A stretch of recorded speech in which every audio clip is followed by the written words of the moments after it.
할렐루야.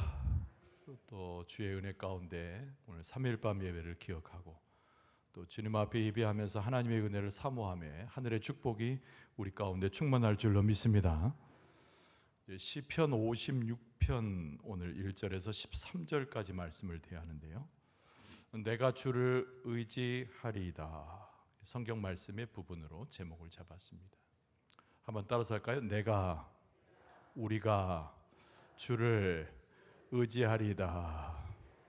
할렐루야. 요 한 말씀에 오늘 본문의 말씀 전체가 요약이 되어져 있습니다. 내가 또는 우리 공동체 우리가 주를 의지하리이다. 사진 한 장 먼저 볼까요? 그림에 대한 사진입니다만은 피신하는 다윗, 그런 제목의 그림입니다. 지금 창을 든 자는 우리가 금방 익히 알듯이 사울 왕이고, 그리고 창을 피해서 몸을 황급히 옮기는 저 사람의 모습이 다윗이죠. 연령의 차도 꽤 있어 보이고 다윗의 모습은 여전히 소년의 모습으로 묘사되고 있는 그런 그림입니다. 지금으로부터 3000년 전이죠. 그러니까 기원전 1020년에서 정확히는 1010년까지 10년여 동안을 다윗이 방랑자로, 그리고 사울 왕으로부터 도피된 도망자의 신세로 삶을 살아가게 됩니다. 10년의 세월이 저 한 폭의 그림에 다 담겨져 있어요. 이유를 정확히 알지 못합니다. 다윗은 왜 자기가 고난 가운데 있는지, 저런 핍박과 죽음의 위협 속에 있는지 정확히 몰라요. 누가 아시나요? 하나님이 아시지만 사울의 심령의 상태가 그러하기 때문입니다. 억울하지요. 그 고통 자체를 호소할 길이 없어서 고통해하는 것이 또 하나의 다윗의 모습이기도 합니다. 그림을 내리시고요. 시편 56편은 그래서 여러 시가의 종류를 따라서 탄식시입니다. 슬픔이 담겨져 있는 하나님에 대한 간구와 기도로 전체 이루어져 있는 탄식하는 탄식시예요. 이스라엘 땅에서 기거할 수 없었습니다. 피난하기는, 도망가기는 좁았기 때문이죠. 그래서 오늘 본문의 말씀의 배경은 다윗이 블레셋 땅으로 넘어가는 과정에 가드 왕인 아기스에게로 피신하는 장면이 배경입니다. 그러나 블레셋 땅은 원수의 나라 아닙니까? 다윗을 환영할 리가 없지요. 다윗은 그곳에도 삶의 자리를 마련하지 못합니다. 또 도망자의 모습으로 그 땅을 벗어나게 되지요. 여러분, 이스라엘에도 머물지 못하고 블레셋에도 기거하지 못하고, 그리고 쫓기는 신세, 죽음의 위협 가운데 살아가는 신세, 이것이 바로 다윗의 모습입니다. 얼마나 불안했겠습니까? 그 고통이라고 하는 것이 그 누가 알아줄 수 있겠습니까? 하나님만이 아시겠지만 다윗의 마음 가운데 들끓었던 분노, 억울함, 그래 그 고통이 자기의 삶을 옥죄어오고 있었다는 거죠. 가장 아픈 심령을 가지고 하나님 앞에 호소합니다. 거기에 낱말은 은혜란 말이 동원이 되죠. 1절 말씀은 이렇게 쓰고 있습니다. 하나님이여 내게 은혜를 베푸소서. 다윗이 기도했다고 한다면 그 표현밖에 없어요. 하나님의 은혜를 구하는 거죠. 자기의 삶의 모습도 회개도 해보고 하나님 앞에 내가 왜 이런 고통을 당하는가 분석도 해보지만은 하나님 앞에서 다윗이 할 수 있는 외마디의 기도는 1절 상반절밖에 없습니다. 하나님이여 내게 은혜를 베푸소서. 그리고 다윗의 마음 가운데 찾아드는 그의 감정의 상태는 무엇일까요? 오늘 본문의 말씀에 여러 번 등장합니다. 두려움이라는 거예요. 자기의 삶의 앞을 어떻게 헤쳐나갈지, 어떤 식으로 사울의 창을 피해갈지, 자기는 어느 곳에 머물러야 될지 도무지 모르는 상황 가운데서 다윗의 심령을 가득 채웠던 것은 불안에 이어서 두려움입니다. 그러나 두려움 가운데서 다윗이 찾았던 것은 당연히 하나님을 신뢰하는 그의 믿음이죠. 여러 시편 속에서 그것이 항상 대조되어서 나오는 시가 굉장히 많습니다. 적군에게 외워쌈을 당하고 살 길을 찾지 못할 때, 그러나 그 속에서도 하나님을 찾았던 다윗의 영성, 그 부분이죠. 그래서 오늘 본문의 말씀 3절에 보면은 내가 두려워하는 날에는 내가 주를 의지하리다, 이렇게 말씀하고 있어요. 두려움이 밀려오고 어디다 기댈 데 없고 내게 도움 줄 수 없는 상황이지만 내가 그래도 하나님 앞에 있어서 내가 하나님을 의지하는 자로 주 앞에 있습니다. 이 고백인 거예요. 하나님께서 우리를 돌보실 때도, 우리와 함께 하실 때도 고난은 어김없이 오잖아요. 어려움 같은 것이 우리를 애워쌉니다. 그때 우리의 마음에도 두려움과 불안이 조성이 돼요. 여러분, 그때 우리는 어떻게 하나님 앞에 기도해야 됩니까? 내가 비록 두려움에 있어도, 불안감 가운데 있어도 하나님, 내가 당신을 의지하리다. 이 다윗의 고백과 이 기도가 우리의 고백이 또 우리의 기도가 될 줄로 믿습니다. 오늘 본문의 말씀은 이 다윗의 기도를 우리가 조금 더 자세히 또 보고자 하는 거예요. 다윗은 하나님을 어떻게 이해하고 있는가, 또 하나님을 의지하면서 어떤 하나님을 만나고 있는가, 하나님은 그에게 어떤 은혜를 또 주셨는가, 우리가 시를 통해서 그것을 발견하면 우리가 다윗의 심정이 되었을 때, 다윗처럼 하나님 앞에 기도할 때 똑같은 하나님의 은혜를 입을 수 있다는 소망을 오늘 이 본문의 말씀 속에서 우리가 알 수 있습니다. 여러분, 다윗이 고백하고 있는 하나님의 정체는 다른 것이 아니에요. 하나님은 위대하시다는 겁니다. 따라서 봅시다. 하나님은 언제라도 위대하신 분입니다. 할렐루야. 여러분 믿습니까? 그 고백이 굉장히 중요한 거예요. 위대하다는 거예요. 무엇과 비교할 수 없는 위대함이 하나님께 있다는 거죠. 오늘 본문의 말씀 3절을 다시 읽고 4절까지 읽어드리면, 내가 두려워하는 날에는 내가 주를 의지하리다. 내가 하나님을 의지하고 그 말씀을 찬송하올지라. 내가 하나님을 의지하였은즉 두려워하지 아니하리니 혈육을 가진 사람이 도대체 내게 어찌하리까. 이 혈육을 가진 사람들의 위협은 하나님의 권세 앞에서 아무것도 아니라는 거죠. 그래서 하나님의 위대함을 사람의 포악함과 강하게 보여도 결국은 연약할 수밖에 없는 인간성의 비유에서 하나님의 위대함을 노래하는 거예요.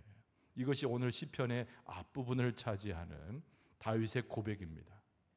여러분, 우리의 눈은 너무 연약해요. 우리가 생각하는 것은 좁아요. 그래서 세상에서 어려움을 만나면 거기에 매몰됩니다. 세상에서 고통을 만나면 그것이 내 삶을 다 무너뜨릴 것처럼 착각하게 돼요. 여러분, 그러나 우리가 서 있는 자리는 하나님을 만나는 자리, 하나님께 기도하는 자리, 하나님을 찬송하는 자리가 돼서 그런 포악하고 고통스러운 상황 속에서도 하나님의 위대함을 찬송하게 될 줄로 믿습니다. 이게 굉장히 중요한 거예요. 그래서 다윗은 정말 어디 마음에 둘 곳 없고 불안이 엄습해오고 그도 사람이었기 때문에 앞일을 예측할 수 없는 고통과 불안 속에서도 하나님의 위대성을 자꾸 찾아갑니다. 무엇을 통해서? 기도를 통해서, 찬송을 통해서, 하나님을 인정하는 그 믿음을 통해서 말입니다. 여러분, 두려움이라고 하는 것이 무엇일까 한 번 더 분석해 보고자 해요. 많이 그냥 두려운 거죠. 근데 분석을 하면 네 가지 낱말을 동원시킬 수 있습니다. 여러분, 첫 번째는 염려하는 것이 두려움의 한 자락이에요. 괜히 염려가 생기는 겁니다. 알지 못하니까, 능력이 없으니까, 어디다 기댈 데가 없으니까 염려가 생겨요. 그것이 불안이라고 하는 정서의 한 부분이고, 또 하나는 공포입니다. 내가 이길 수 없다는 생각에 판단이 이르게 되면은 상대가 내게 공포의 대상이 되는 거예요. 세 번째는 역시 우리의 마음이 안정을 찾지 못하는 불안함에 들어갑니다. 네 번째는 놀라게 되죠. 조그만 것에도 놀랍니다. 보이지 않는 것에도 놀랍니다. 이미 경험되지 않는 앞으로 일어날 일도 상상하면서 놀랍니다. 이게 전체적인 네 가지 낱말이 갖춰진 것이 불안함이라는 거예요. 이 불안함은 우리의 심령을 좋게 합니까? 그렇지 않죠. 괴롭게 합니다.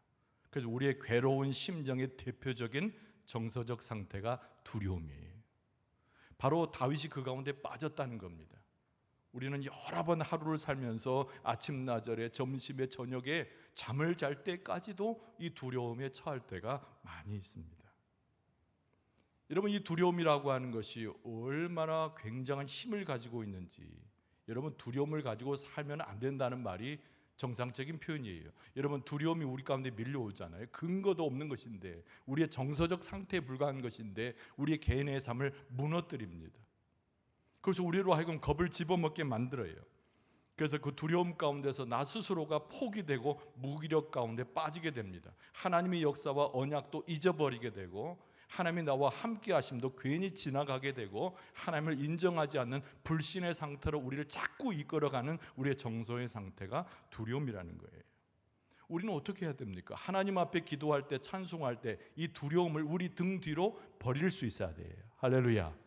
우리의 등 뒤로 버릴 수 있어야 합니다. 할렐루야. 그리고 우리 등 뒤로 우리가 볼 수 없는, 우리가 다시 보지 않는 등 뒤로 버려야 돼. 그리고 우리가 앞에다 두어야 될 것은 주를 의지해야 되는 우리의 신앙과 믿음인 줄로 믿습니다. 오늘 본문의 말씀 가운데 여러분 아까 배경 설명을 했지만 다윗이 정상의 상황이 아니라니까요. 근데 다윗이 하나님 앞에 서서 기도하고 찬송하고 하나님을 인정하면서 자꾸 이 두려움을 아까 표현한 대로 뒤로 넘겨요. 그리고 그가 붙잡았던 앞에 붙잡음은 주를 의지하는 붙잡음이라는 겁니다. 그래서 3절 말씀 또 읽어드리면 이런 말씀이에요. 내가 두려워하는 날에는 내가 주를 의지하리다. 이 3절 표현이 너무 중요한 거예요. 두려움이 밀려오는 날에는, 두려움 때문에 내가 스스로 어떻게 할지 몰라서 방황하는 날에는, 두려움 때문에 하나님도 부정하고 내 삶도 부정하고 무기력 가운데 떨어진 그 날에는 내가 취할 수 있는 단 한 가지 길이 있는데 그것이 내가 주를 의지하리다. 우리가 믿음 생활한다고 하잖아요. 여러분이 믿음 생활한다는 말을 오늘 본문의 말씀으로 대신해서 이야기하면 주를 의지하는 생활을 이야기합니다. 주님을 의지하는 생활인 거죠. 그런데 오늘 성경 말씀의 다른 본문에다 보면 주를 의지하라고 하는 권고의 말씀이 많이 나옵니다. 그런데 주를 의지하는 방법 두 가지가 있어요. 여러분 잘 기억할 필요가 있습니다. 어떻게 주를 의지하는가라는 거예요.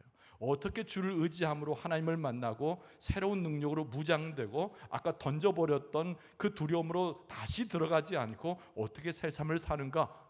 하나님을 의지하는 방법 두 가지가 있다니까요. 여러분 첫 번째 방법은 뭐냐면 하나님 안에서 우리가 의지하는 방법 첫 번째는 뭐냐면 하나님을 의지한다는 것은 주의 장막을 사랑하는 거예요.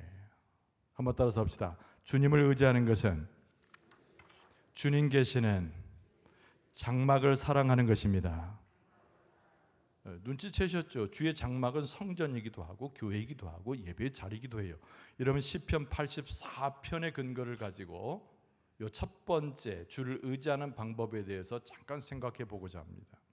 여러분 시편 84편 1, 2절에 보면 이렇게 말씀이 쓰여져 있어요. 만군의 여호와여.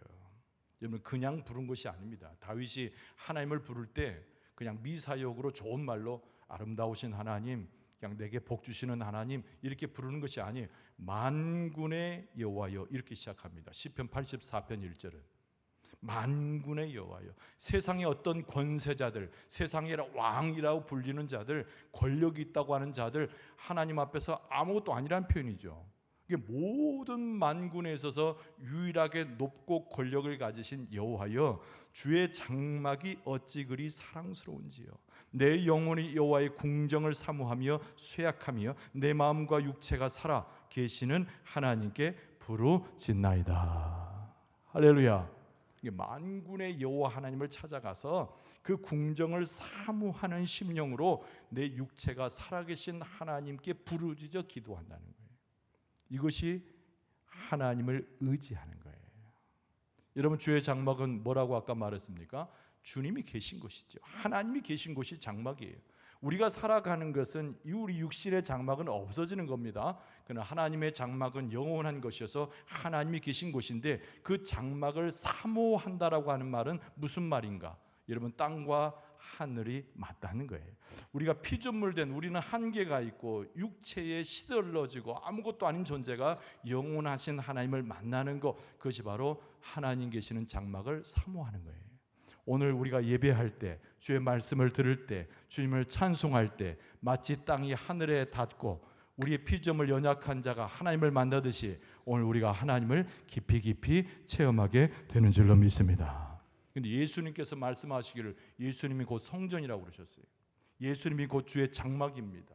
여러분 예수님을 만나게 되면 어떤 일이 일어납니까? 여러분 죄되었던 자가, 험악한 곳에 있던 자가, 더러운 곳에 물들었던 자가 예수 그리스도를 만나면 정결케 되고 깨끗하게 되고 의롭게 되는 줄로 믿습니다. 여러분, 예수 그리스도께서 오셔서 어떤 일을 벌이셨습니까? 병자를 치유하니까 병자가 나아가고. 할렐루야. 아멘을 잘하라고 내가 몇 번 얘기합니까? 예수님께서 오셔서 병자를 치료할 때 병자가 깨끗이 나음을 입게 된 줄로 믿습니다.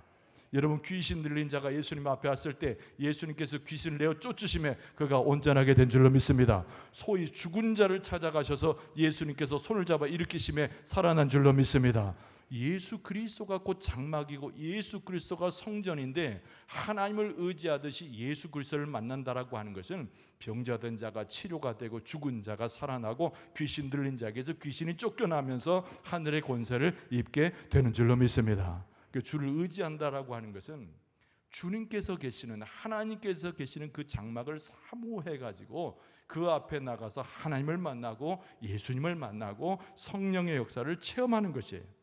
그래서 우리같이 무지막지하고 두려움 가운데 있는 자가 하나님을 만나게 되고 하나님의 은혜를 경험하게 되면 해결될 뿐만 아니라 새로운 모습으로 바뀌게 되고 하나님으로 인하여 권세를 경험하게 되고 그 은혜로 충만해서 하늘의 백성이 되는 줄로 믿습니다. 그러니까 이 다윗이 하나님을 찾아가면서 내가 주를 의지하리다, 이것의 첫 번째 의미는 하나님의 장막을 심령에 새겨놓고 그 장막 가운데 하나님을 직접적으로 만나는 이야기예요. 그 주를 의지하는 것의 두 번째 의미가 있습니다. 그것이 뭐냐면, 하나님을 의지한다는 것은 하나님을 나의 방패로 삼는다는 말이에요. 따라서 합시다. 하나님을 의지하는 것은 하나님을 나의 방패로 삼는 것입니다. 할렐루야. 역시 시편 84편 9절에 보면은 우리 방패이신 하나님이여 주께서 기름 부으신 자의 얼굴을 살펴보옵소서. 거기에 11절에 보면은 여호와 하나님은 해요 방패이시라. 그런데 방패 역할을 가만히 생각해 보라고. 하나님을 방패로 비유했잖아요, 이 말씀은. 이런 방패라고 하는 것은 전쟁터에 나가서 적군과 싸울 때 쓰는 병기의 일종입니다. 근데 이걸 막아내는 거예요. 칼을 막아내고 창을 막아내는 겁니다. 근데 칼과 창을 막아낸다는 얘기는 상식적으로 방패 역할로 다 알고 있는 얘기고, 중요한 것은 방패가 있는 위치예요. 위치. 이런 방패를 뒤로 두는 자가 있습니까? 옆에도 별로 안 둬요. 방패는 앞에다 두는 것인 줄로 믿습니다. 이 하나님은 해요 나의 방패시란 표현은 내가 전쟁을 치룰 때에, 죽고 사는 전쟁을 치룰 때에, 망하고 승리하는 전쟁, 모든 것을 결정하는 전쟁터에 있을 때 하나님을 내 앞에 세운다라고 하는 의미를 갖는 거예요. 여러분, 우리의 삶이 곤고할지라도, 우리의 삶이 불안할지라도, 내 삶이 두려울지라도, 내가 떨어져 죽게 되는 상황이 될지라도 하나님을 나의 방패 삼아서 내 앞에 하나님을 모시고 하나님을 따라가게 되면 하나님의 능력으로 칼과 창을 다 막아주는 방패처럼 우리의 삶을 보호해 주시고 이끌어 주실 줄로 믿습니다. 그런 거죠. 그러니까 우리가 주를 의지한다라고 하는 것은 두 번째 의미가 뭐라고요? 하나님을 나의 방패로 삼는 거예요. 이 다윗이 제일 좋아하는 표현이 나의 하나님, 이 표현입니다. 나의 하나님. 저 사람의 하나님, 저 나라의 하나님이 아니고 나의 하나님, 우리의 하나님, 우리 민족을 돌아보시는 하나님, 우리 공동체 하나님. 이 표현이 너무 중요한 표현이에요, 다윗에게 있어서는.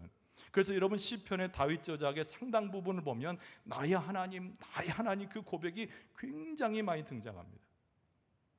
우리가 곤고할지라도, 우리가 불안에 떨지라도 하나님을 나의 방패로 삼아서 하나님을 먼저 앞세우고 우리가 뒤따라가게 되면 두려움도 물러가고 걱정도 물러가고 나의 적군도 패배하고 하나님 안에서 승리를 거두게 될 줄로 믿습니다.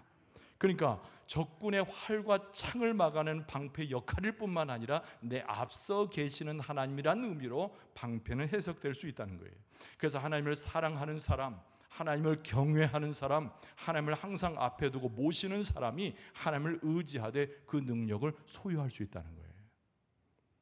여러분, 하나님을 해요 방패, 나의 방패로 고백하는 믿음이 충만할 수 있기를 바랍니다. 믿음이 충만할 수 있기를 바랍니다. 어떤 교회가 있었어요. 이 교회 신자들은 굉장히 열심히 있는 신자였습니다. 근데 하나의 골칫거리가 있었어요. 교회 바로 옆에 술집이 있었던 겁니다.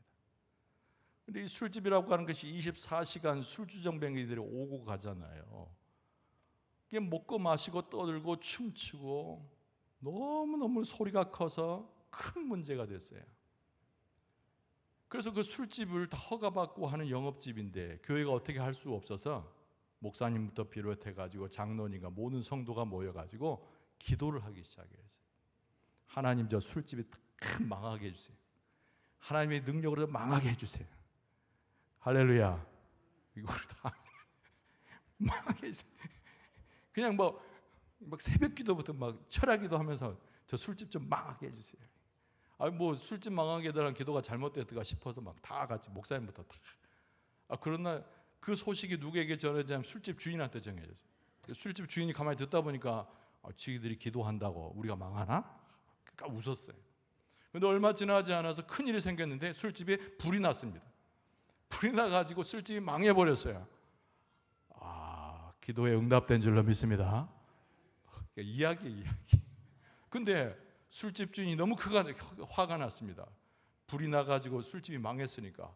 그래서 경찰에다가 교회를 고발을 했어요. 근데 그 고발의 내용이 뭐냐면 저 사람들이 기도해가지고 우리 집에 불 나가지고 망해버렸다고 이유를 그렇게 해서 고발을 했어요. 그랬더니 경찰이 교회를 찾아왔습니다. 당신들이 기도해가지고 술집이 불나서 망했다고 주인이 고소를 했으니까 빨리 오시오. 교회가 큰일 났잖아요. 목사님, 장로님 대표로 갔습니다. 경찰을 붙들고 얘기합니다. 우리가 아무리 해도 그렇지 기도했다고 저 집이 망했겠습니까? 아무리 우리가 기도했다고 불이 났겠습니까? 급한 마음에 항의를 한 거예요. 재판장까지 올라갔습니다. 판사가 마지막 판결을 딱 내려요. 옆에는 교회 측, 여기는 술집 주인 딱 있는 거예요. 그래서 재판관이 재판을 내립니다. 저 술집 주인 손 들으세요. 손 딱 들으세요. 술집 주인 승리. 그러면서 판결문을 쫙 읽었는데 술집 주인 믿음으로 이기다. 아직도 이해가 안 되시죠? 집에 가서 웃으시고 그냥 우스갯소리 이야기예요. 그러나 여러분, 우리가 기도할 때 믿음으로 기도하면 방패가 되시고 우리의 안식처가 되시고 능력이 오는 장막의 주인으로서 하나님께서 우리를 도우실 줄로 믿습니다. 술집 얘기지만은 사탄이 물러가고 우리 안에 적들이 패배하고 우리 가운데 회복의 은혜가 넘쳐나게 될 줄로 믿습니다. 오늘 본문의 말씀 가운데 다윗이 고백하고 있는 두 번째가 매우 중요한데, 이건 뭐냐면 하나님 앞에 내가 가서 주님을 의지했더니, 하나님을 의지했더니 하나님께서 나를 친밀하게 대해주셨다는 거예요. 한번 따라서 합시다. 하나님을 의지하면 하나님께서 우리를 친밀하게 대해주십니다. 다윗이 그것을 경험했다는 거죠. 그래서 하나님은 다윗과 친밀하게 함께 하셨다. 이것이 오늘 본문의 말씀에 아주 중요한 두 번째 주제인 거예요. 여러분, 8절 말씀이 이렇게 되어 있습니다. 나의 유리함을 주께서 계수하셨사오니 나의 눈물을 주의 병에 담으소서. 이것이 주의 책에 기록되지 아니하였나이까. 이렇게 질문하는 거예요. 나의 유리 방황하는 거죠. 이 불안한 가운데 이곳저곳을 떠도는 나그네처럼 고통스러워하는 거죠. 그것을 하나님 앞에 아뢰면서 시적인 표현으로 다윗이 하나님 앞에 고했던 거예요. 하나님, 내가 그 고통 속에 흘린 눈물이 얼마이며 하나님 앞에 부르짖어서 내 심장이 찢어지듯이 내 폐부가 녹아나듯이 하나님 앞에 외쳤던 그 날들이 어디입니까? 하나님, 당신의 병을 가지고 오셔서, 당신이 있는 그 회오리 병을 가지고 오셔서 내가 하나님 앞에 흘린 눈물을 그 가운데 담그시고 그 모든 것을 계수하셔서 나를 불쌍히 여기소서. 이런 기도인 거예요. 하나님에게 병이 있을 리가 없지만 비유적 표현으로 쓴 거죠. 나의 흘린 눈물이 당신이 큰 병을 가지고 있다면 그 병 속에 찰랑찰랑 넘칠 만큼 나의 눈물은 엄청난 눈물이었지 않았겠습니까? 공의로 보응하시고 잘못이 없고 하나님 앞에 올바로 행하고자 하는 나를 보호하시며 나를 해치는 저들을 하나님 처리하여 주소서. 그러면서 이 말씀 가운데 하반절에 또 기도하고 있는 것은 뭐예요? 내 세월을 이야기하는 거예요. 내 10년 동안, 아까 제가 설교 소대 말씀드린 대로 기원전 1020년에서 1010년까지의 10년 기간이거든요. 이 10년의 세월이라고 하는 것이 하루하루 찝어져 가면서 내가 이 고통 속에 하나님 앞에 기도를 드렸던 그 모든 세월을 하나님 기억하시지 않습니까? 하나님에게 당신에게 책이 있다면 그 책 가운데 이 세월을 다 기록하지 않으셨습니까? 그 기록들을 다 보시고 나를 불쌍히 여기셔서 나를 기억하여 주시고 나를 도와주시옵소서. 이것이 다윗의 기도가 되었다는 거예요. 하나님께서 그의 병에다가 내 눈물을 담으시고 하나님 당신이 가진 책에다가 내 세월을 다 기록하시고 기억하셨으니 하나님이 나를 기억하심으로 나와 함께 하심으로 나를 긍휼히 여기시지 않겠는가. 그래서 이 두려움을 가졌던 이 다윗의 마음이 뭘로 바뀌냐면 친숙하고 자기와 함께한 하나님에 대한 고백으로 바뀌는 거죠. 그러면서 9절 말씀에 하나님께서 자기 자신을 위해서 함께 하신다는 고백을 합니다. 내가 아뢰는 날에 내 원수들이 물러가리니 이것으로 하나님이 내 편이심을 내가 아나이다. 할렐루야. 하나님은 여러분과 저의 편인 줄로 믿습니다. 여러분과 저의 사람의 편이 아니라 믿는 자의 편이고 기도하는 자의 편이고 하나님께 앙망함으로 불쌍히 여겨달라고 부르짖는 자의 하나님께서 편을 들어주시는 줄로 믿습니다. 그 다윗이 의지할 것은 하나님밖에 없는 거예요. 나를 불쌍히 여겨주셔서 당신의 책에 기록된 대로 나는 정직하였으며 하나님 앞에 올바로 서기를 원했으며 하나님께서 도와주기를 요청했던 그 지난 세월을 하나님이 기억하셔서 지금 내 편이 되셔서 나를 구해주시고 불안함 대신에 하나님의 확실함과 그 은혜를 내게 보여주셔서 오늘 본문의 말씀에 전체적으로 이루는 다윗의 모습은 하나님을 원망하거나 불안을 하소연하는 이야기가 아니라 하나님 앞에 기도하고 하나님을 찬송하는 것으로 들어와 있어요. 이게 다윗의 영성입니다. 여러분 고난 중에 어려운 중에도 하나님 앞에 나가서 기도하고 하나님의 역사를 이미 인정하는 가운데 하나님을 찬송할 수 있기를 바랍니다. 근데 그 기도와 찬송이 어디에 나옵니까? 오늘 본문의 말씀 12절과 13절에 나오지요. 하나님이 내가 주께 서원함이 있사온즉 내가 감사제를 주께 드리리니 주께서 내 생명을 사망에서 건지셨습니다. 주께서 나로 하나님 앞 생명의 빛에 다니게 하시려고 실족하지 아니하게 하지 아니하셨나이까. 할렐루야. 나를 실족하지 않. 실족이 뭐예요? 말을 타고 가다가 실족이란 말 자체는 말을 타고 가다가 말에서 뚝 떨어지는 것, 그걸 실족이라는 겁니다. 발을 헛디뎠다 그런 표현인데 실족이란 말은, 그런데 원래 원적인 의미로 보면은 잘 나가 막 이 병거와 따라가는 말을 막 타고 전속력으로 달려가다가 말에서 뚝 떨어져서 어디가 부러져서 잘못되는 것을 실족이라고 이야기하는 거예요. 그러니까 다윗의 삶 자체가 왕으로서 하나님께서 옹립하시고 그로 하여금 하나님의 뜻을 보여줄 것으로 확신하면서 지금까지 달려왔는데 내가 거기서 뚝 떨어지도록 나를 실족하지 않게 하신 것은 하나님께서 나를 사랑하시고 나를 기억하시고 나와 함께 하심이니 나로 하여금 생명의 빛에 다니게 하시고 하나님 앞에 거할 수 있도록 인도하심이니 나를 기억하셔서 불쌍히 여기심으로 나의 모든 문제를 해결하여 주옵소서. 할렐루야. 우리도 이런 심령으로 하나님 앞에 나아가면 하나님께서 생명의 빗줄기를 보여주시고 치료의 광선을 발하여 주시고 우리를 낫게 하시고 소망을 찾게 하실 줄로 믿습니다. 여러분 병쯤이야 하나님께서 말씀 한마디로 우리를 지으셨는데 병을 치료해 주실 줄로 믿습니다. 우리의 곤고함쯤이나 하나님께서 에덴 동산을 만드셔서 아담과 하와를 기거하게 하셨는데 우리에게 새로운 장막과 새로운 처소와 하나님의 놀라운 축복의 그 나라로 우리를 이끌어 주실 줄로 믿습니다. 원수가 달려들어도 하나님 손 하나 까딱 하시면 다 죽게 되는데 뭐가 두렵겠냐 말이죠. 그래서 다윗은 항상 무엇으로? 기도와 찬송으로 하나님 앞에 나아가면서 하나님의 긍휼과 자비를 구하면서 내게 가까이 오시는 하나님을 경험했다는 거예요. 여러분 이 시간 주께서 이 자리에 우리가 참석하셔서 우리와 가까이 계시고 내 손을 붙잡아 주시고 내 어깨를 만져주시고 머리 안수하여 주시고 내 발끝까지 하나님께서 붙들어 주시는 줄로 믿습니다. 예배하는 시간뿐이겠습니까? 예배 마치고 집에 가셔도 하나님께서 돌보시고 그리고 유숙한 밤이 이르러서 편히 자게 하시고 내일은 새롭게 회복돼서 육신과 영혼이 주 안에서 잘 돼서 주 안에서 하루를 시작하게 될 줄로 믿습니다. 우리는 어느 가운데 있어야 됩니까? 무조건 기도하고 찬송하는 가운데 있게 되면 그런 하나님의 긍휼을 입게 된다는 거예요. 말씀을 정리할게요. 여러분, 우리가 하나님을 잊어버리게 되면 제일 먼저 찾아오는 정서의 상태가 두려움이라고 하는 것을 알아야 됩니다. 이 두려움이 우리에게 오되면 하나님과의 관계가 끊어질 가능성이 굉장히 많아요. 그러나 오늘 본문의 말씀에 다윗의 모습 속에서 우리가 보지만은 적군의 위협, 사울의 살기 등등한 죽음의 위협 앞에서도 다윗은 누구를 찾았어요? 여호와 하나님을 찾았다는 거예요. 그 여호와 하나님을 찾으면서 다윗은 무엇을 둡니까? 하나님께만 소망을 두는 자로 하나님 앞에 서 있는 하나님의 온전한 백성으로 세워질 수 있었다는 거예요. 여러분, 하나님은 우리의 진정한 소망이 되시는 우리 아버지 하나님이신 줄로 믿습니다.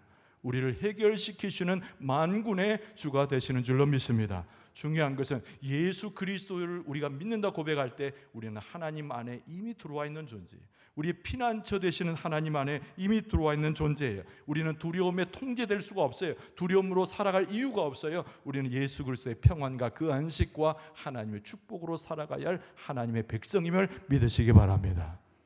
기도와 찬송, 이것이 힘없는 단순한 정서적인 모임 같아도 그렇지 않아요. 성경은 그것에서 권세가 나오고 그곳에서 하나님의 능력이 온다고 우리에게 가르쳐주고 있습니다. 두려움이 있습니까?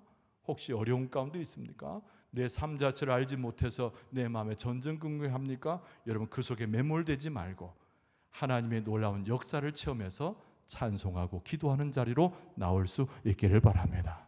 하나님의 축복을 경험하고 회복케 하시는 은혜를 경험하고 하나님을 찬송하고 기도하면서 날마다 승리할 수 있는 여러분과 저의 모습 되어줄 수 있기를 주의 이름으로 축원합니다.